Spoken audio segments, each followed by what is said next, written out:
Bine v-am găsit, bine v-am regăsit, dragilor din Zodia Leu, oriunde v-ați afla. Bine ați venit tuturor la o nouă lectură generală, de data aceasta pentru perioada cuprinsă între 11 august și 17 august inclusiv, așa că toți cei care aveți Soarele, Luna, Venus, Ascendentul sau oricare alt aspect astral important pentru voi din harta voastră natală și care are legătură cu Zodia Leu, atunci această lectură este de asemenea și pentru voi. Ca de fiecare dată vă readuc aminte că voi sunteți cei care vă construiți viitorul în urma deciziilor și alegerilor pe care voi le faceți. Este o lectură generală, așa că vă rog să luați decât acele mesaje care rezonează cu voi, iar restul lăsați-le să zboare în univers, pentru că sigur sunt pentru alte energii care într-o mai mică sau mai mare măsură au o legătură cu Zodia Leu. Și acum, haideți să vedem, dragilor, cu ce energie intrați în această săptămână cuprinsă între 11 și 17 august. Hei, interesant, o energie, nu știu dacă numerele 47-11, care este un număr maestru și ne vorbește de foarte multă intuiție, spiritualitate și conexiune cu divinitatea foarte bună, cum de asemenea ne vorbește de alegeri care vor veni, de oferte foarte tentante, la care se pare că veți avea puterea să vă lăsați ghidați de intuiție și să vedeți care sunt bune și care nu prea sunt atât de bune. Deci avem, cum am mai spus, numărul 47 și numărul 11.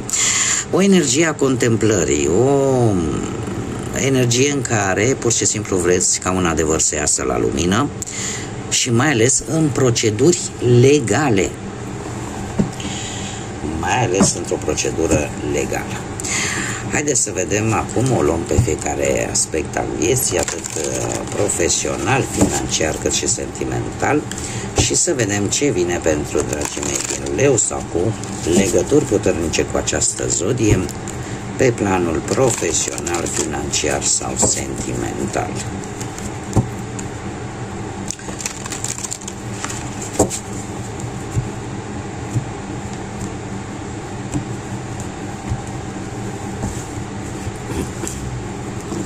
Și haideți să începem cu planul profesional. Ceva s-a întâmplat aici. Unii dintre voi ori ați fost dați de la muncă, ori ați demisionat, ori ați avut voi niște altercații pe acolo, ori cu colegi, cu șefi sau cu asociați, de ce nu? Ceva aici s-a întâmplat. Ceva s-a întâmplat și repercursiunile a ceea ce s-a întâmplat se vor resimți chiar și la începutul săptămânii viitoare. Este vorba despre, poate de un furt, este vorba despre o lipsă de neîncredere, o lipsă de încredere de fapt, o trădare, o înșelăciune, niște minciuni. Cumva unii dintre voi aș spune că parcă ați fi dispuși să plecați pur și simplu înainte de a vă confrunta. Sunt persoane care se pare că nu mai sunt demne de încredere, iar voi până la sfârșitul săptămânii va trebui să luați o decizie foarte importantă. O decizie foarte importantă, nu știu dacă Zodia Gemeni vă spune ceva, dar această decizie atât de importantă e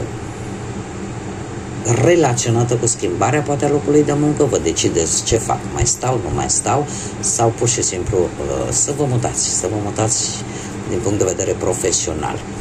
Da? Sau poate să vă decideți, domne, nu mai vreau să muncesc ca angajată, vreau să-mi deschid propria afacere familiară cu prietenii sau cu perechea voastră. Cert este că e o decizie foarte importantă pe care voi o veți lua și eu aș spune că mi-apare într-adevăr chestia asta intuitivă. O veți lua gândindu-vă mai mult la ceea ce v-a deranjat pe voi cel mai mult și din câte văd eu aici, pe voi v-a deranjat, cred că mai mult la nivel emoțional, în interiorul vostru, la nivel sufletesc. Și sunteți dispuși să faceți această schimbare. Sunteți dispuși să faceți un anumit compromis. din punctul ăsta de vedere al muncii. Mergem mai departe. Pentru cei care interesează viața financiară, da, planul ăsta financiar, bănuții. Avem aici, dragilor, 3 arcane majore pe plan financiar. Avem Taur, Berbec și Taur încă o dată. E clar că e ceva foarte important care se va întâmpla pe plan financiar. Un sfat, aș zice, un sfat important pe care voi îl veți lua în considerare în ceea ce privește situația voastră financiară sau ceva legat de bănuți. Faptul că avem și împăratul aici îmi spune că veți fi mult mai, cum să spun eu, ori că veți câștiga un proces legal legat de moștenire, ori că veți avea o reușită financiară. Dar vine o stabilitate în urma acestui sfat. E posibil să vă consultați cu cineva în măsură să vă dea cel mai bun sfat, probabil, legat de situația prin care voi treceți, dar mie mi-apare aici o legătură mai mult legislativă, ceva legat de un proces legal, ceva legat de un proces judiciar, de o autoritate în domeniul, dar apare un succes indiferent cum. Un succes, mai ales că avem și împărăteasa, deja, cum să zic eu, apar îmbunătățiri foarte mari. Îmbunătățiri foarte mari pe plan financiar, care vă va face să puteți poate ajuta și pe alții care ar putea avea nevoie. Da? Dar e o reușită, eu aș spune, pentru o perioadă destul de bună, de lungă. Da? E ceva de viitor. E ceva de viitor. Nu e rău deloc. Haideți să vedem. Pe planul vieții sentimentale, cei care sunteți deja într-o pereche, dragilor, la voi, așa că zodiile de aer vă spun ceva, Gemeni, Balanță, Vărsător, pe partea asta sentimentală, dar cei care sunteți deja într-o pereche, cumva, e posibil să fiți foarte siguri de relația voastră, fără să vă dați seama că totuși relația, într-un fel sau altul, trebuie și ea hrănită din când în când, da? Nu trebuie lăsat așa să vină monotonia. Și se pare că o să vă dați seama de acest lucru. De ce? Pentru că avem un 8 de monede și mi-apare o atenție mai mare la detalii, la ce se întâmplă, la ce nevoi sunt în relația voastră. Cumva, de asemenea, apare și o necesitate de a echilibra un pic balanța. De ce? Pentru că munca poate interveni un pic negativ în relația voastră în această săptămână. Deci se poate și acest lucru. Acum, că vine o schimbare benefică, vine. De ce? Pentru că există, cum am mai spus, atenția asta la detalii. Dar totuși ar mai fi de spus cu acest rege de spade. Nu știu dacă voi sau perechea voastră cumva are o atitudine destul de autoritară, destul de dură. Da?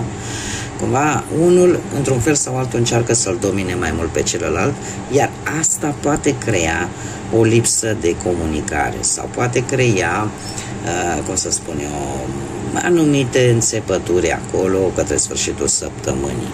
Așa că încercați să fiți cât mai moderați, atât voi cât și perechea voastră, dacă se poate, adică se cere această moderație de ambele părți, în așa fel încât totuși să nu se ajungă la lipsa unei comunicări deschise sau la alte discuții așa, fără sens.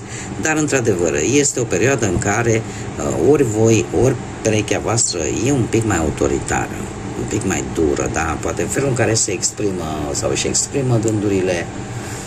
Mai e posibil ca unii dintre voi să aveți chiar și ascendentul într-o zodie de aer, Gemeni, Balanță, Vărsător, și cumva să nu aveți voi chiar așa bine aspectate astrele, da? Să fiți un pic mai duri poate în exprimare. Dar asta nu înseamnă că nu sunteți atenți la detalii și la ce necesități aveți în relația voastră. Și încă un lucru foarte interesant, către sfârșitul săptămânii, poate mulți dintre voi nu veți fi atât de emotivi. Vă veți ține foarte bine emoțiile sub control, veți fi, nu știu, mult mai serioși și poate mult mai fermi, și lucrul ăsta, sau vă impuneți punctul de vedere într-o modalitate destul de dură. Și asta poate afecta într-un fel sau altul comunicarea în relație. Haideți să vedem cei care sunteți singuri, viața voastră sentimentală pentru cei singurei. Dragii mei dragi, cei singurei. Dragilor, eu vă spun acum așa, într-o frază. Voi ați căutat o familie, voi ați căutat o relație, în adevăratul sens al cuvântului. E posibil chiar să fi participat la vreo nuntă, la vreun botez, la cum e și perioada, la un eveniment social, un eveniment frumos, un eveniment familiar posibil, care să fi înlesnit într-un fel sau altul o relație. O relație care pentru voi se pare că a devenit foarte importantă. De ce? Pentru că în săptămâna următoare veți avea foarte multe conversații, veți, cum să spun, apare acea pasiune, acea comunicare rapidă la distanță, posibil unii dintre voi chiar să faceți și o călătorie, posibil și cu avionul. Dar răspunsuri rapide, întrebări rapide, posibil chiar o mini-vacanță, e ceva care vă dă aripi din punctul ăsta de vedere sentimental, și se pare că este vorba despre cineva care are cum să spun eu, o bază materială foarte solidă. Cineva care poate are o familie mare sau cineva care are o familie înstărită, iar asta de asemenea ne mai poate vorbi și de o relație foarte solidă, care în timp se poate lăsa chiar cu nuntă. Dar apare acest mic atu, da? Pentru că apare și un interes ușor material. Dar e cineva dintr-o familie foarte extinsă. Haideți să vedem și ce mesaj am pentru voi, dragilor din Leu, în perioada imediat următoare, în perioada cuprinsă 11-17 august. Ia să vedem, avem numărul 39 sau 12 sau numărul 3. Să le mai dai încă o șansă sau să-i dai încă o șansă, și avem ploaia, picături de ploaie. Dragilor, eu am impresia că sunt anumite aspecte peste care într-adevăr voi nu puteți să treceți, poate din orgoliu, poate din mândrie, poate din faptul că aveți o părere foarte bună și foarte puternică vis-a-vis de voi,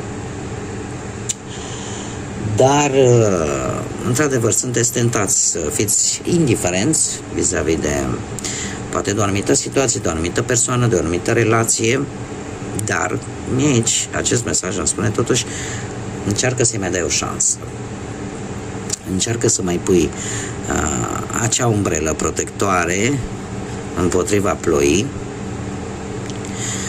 probabil că cu un scop. Probabil că această șansă pe care cărțile mie mi-o sugerează, într-un fel sau altul, într-un viitor mai apropiat sau nu, pe voi vă poate beneficia. Și să aibă legătură, așa cum am mai spus, cu aceste numere 39, 12 sau 3. Bun, dragilor, cam atât am avut pentru voi Eu vă mulțumesc pentru prezență, vă mulțumesc tuturor pentru sprijin, sunteți ca de obicei minunați, așa că eu vă mulțumesc tuturor pentru like-uri, comentarii, distribuiri, faptul că poate unii dintre voi v-ați și abonat, invit pe toți ceilalți să o facă. Dacă vă plac acest gen de lecturi, dacă vă plac felul în care eu le fac, este gratuit pentru toată lumea, nu costă absolut nimic, decât bunăvoință și curiozitate. Așa că până data viitoare, când ne vom reîntâlni, pentru toți cei care își vor celebra ziua în această perioadă între 11, inclusiv și data de 17 și toată perioada cuprinsă între, un la mulți ani din suflet, tot ce vă doriți și să aveți parte de niște zile minunate în care voi să vă simțiți speciali. Așa că, dragii mei, până la următoarea dată când ne vom reîntâlni, eu vă doresc tot binele din lume, să aveți parte de tot ce e mai frumos și, desigur, să fiți iubiți.